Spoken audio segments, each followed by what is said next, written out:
You are watching तलाश TV. अस्सलामुअलैकुम। तलाश टीवी इस्लामिक स्टोरी सीरीज़ में खुश आमदीद कहते हैं।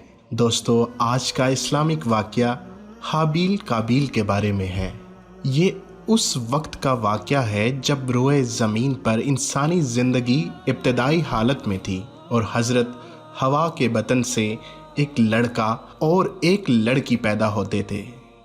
एक साथ पैदा होने वाले लड़के और लड़की का निकाह दूसरी मर्तबा पैदा होने वाले लड़के और लड़की के साथ कर दिया जाता था। हाबील और काबील ये दोनों हज़रत आदम अलैहिस्सलाम के बेटे हैं। ये जवान हुए तो दस्तूर के मुताबिक हज़रत आदम अलैहिस्सलाम ने काबील का निकाह गाज़ा के साथ जो हाबील के साथ पैदा हुई थी, तो काबील इस बात पर रजामंद नहीं हुआ क्योंकि अकलीमा गाज़ा के मुकाबले में ज़्यादा खूबसूरत थी जो काबील के साथ पैदा हुई थी। हज़रत आदम अलैहिस्सलाम ने काबील को समझाया कि ये अल्लाह का हुक्म है, लिहाजा तुम ये बात मान लो। अकलीमा तुम्हारे साथ पैदा हुई है, इसलिए वो तेरी बहन है, इसके साथ तेरा निकाह नहीं हो सकता।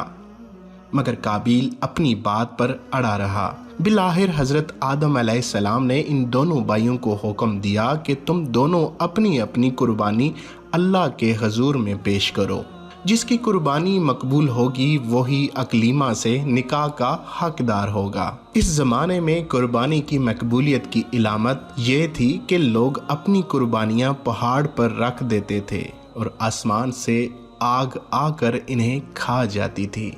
काबील खेती बाड़ी करता था और हाबील जानवर पालता था। चुनांचे काबील ने गंदम की बालियां और हाबील ने एक खूबसूरत मोटा ताज़ा मेंढा कुर्बानी के लिए एक पहाड़ी पर रख दिया और अल्लाह से दुआ मांगी, या इलाही हमारी कुर्बानियों को कबूल फरमा। आसमान से आग आई और उसने हाबील की कुर्बानी को खा लिया और काबील की कुर्बानी कबूल नहीं हुई, जिससे काबील के दिल में हाबील के लिए गुस्सा, हसद और बोगस पैदा हो गया और वो हाबील से कहने लगा कि मैं तुझे मार डालूंगा क्योंकि तेरी कुर्बानी कबूल हो गई है। हाबील ने काबील से कहा, अल्लाह ताला परहेजगारों की कुर्बानी कबूल करता है। अगर तू मेरे कत्ल के लिए मुझ पर हाथ उठाएगा तो मैं तुझ पर हाथ नहीं उठाऊंगा क्योंकि मैं अल्लाह से डरता हूँ। कुर्बानी देकर दोनों भाई हज़रत आदम अलैहिस्सलाम के पास आए। आदम अलैहिस्सलाम ने फरमाया, ए काबील, तेरी बहन अकलीमा अब हाबील पर हिलाल हुई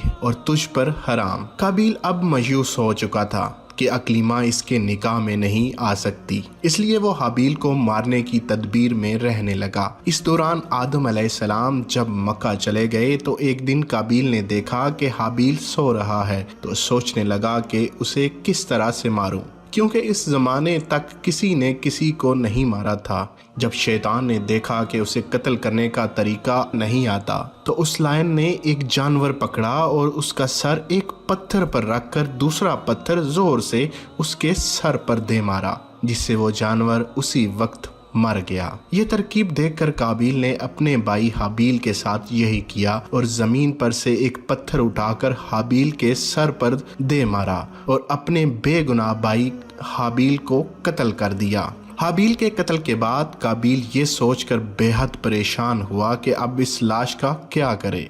ये रुए ज़मीन पर किसी इंसान का ये पहला कत्ल था क्योंकि उससे पहले कोई आदमी मरा ही नहीं था। इसलिए काबील हैरान व परेशान था कि भाई की लाश को क्या करूं। चुनांचे वो कई रोज़ तक भाई की लाश को अपनी पीठ पर लाद कर फिरता रहा। अल्लाह ताला को अपने इस नेक बंदे की लाश की बेहुरमती मंजूर ना थी। चुनांचे इस जगह पर दो कौवे आए और वहां आकर आपस में लड़े और एक ने दूसरे को मार डाला। फिर जिंदा कौवे ने अपनी चोंच और पंजों से ज़मीन में गड्ढा खोदा और उसमें से मरे हुए कौवे को डालकर मिट्टी से दबा दिया। कौवे को देखकर काबील अपने ऊपर मलामत करने लगा कि मैं इस कौवे से भी क्या गुजरा हूँ कि इतना भी ना कर सका। इस तरह काबील को मालूम हुआ कि हाबील की लाश को जमीन में गड्ढा खोद कर दफन कर देना चाहिए। चुनांचे उसने एक गड्ढा खोद कर उसमें अपने भाई हाबील की लाश को दफन कर दिया। जब हज़रत आदम अलैहिस्सलाम मक्का से वापस आए और हाबील को ना पाया तो उसको बहुत तलाश किया। مگر وہ نہ ملا۔ لوگوں سے پوچھنے لگے، کسی نے جواب دیا کہ حابیل کچھ دنوں سے نامعلوم کہاں گیا ہے۔ حضرت آدم علیہ السلام نے حابیل کے صدمے میں کھانا پینا اور سونا سب ترک کر دیا اور شب و روز حابیل کے غم میں رہنے لگے۔ ایک روز آپ نے خواب کی حالت میں دیکھا کہ حابیل الغیاث الغیاث، اے پدر پکار رہا ہے۔ حضرت آدم علیہ السلام نیند سے چونک کر اٹھے اور زار زار رونے لگے۔ اسی وقت حضرت جبرائیل علیہ السلام آئے اور حضرت آدم علیہ السلام اور حضرت حوا کو حابیل کی قبر پر لے گئے۔ حضرت آدم علیہ السلام اور حضرت حوا نے قبر کھود کر حابیل کو دیکھا کہ اس کا مغز نکلا ہوا ہے اور وہ خون سے آلودہ ہو رہا ہے۔ یہ حال دیکھ کر آپ دونوں بہت روئے اور حابیل کی لاش کو ایک تابوت میں بند کر کے اپنے مکان میں لا کر دفن کر دیا۔ اس وقت آپ کے 120 بیٹے تھے، جن میں سے سوائے حابیل کے کوئی نہیں مرا تھا۔ روایت ہے کہ جب حابیل قتل ہو گئے تو 7 دن تک زمین میں زلزلہ رہا۔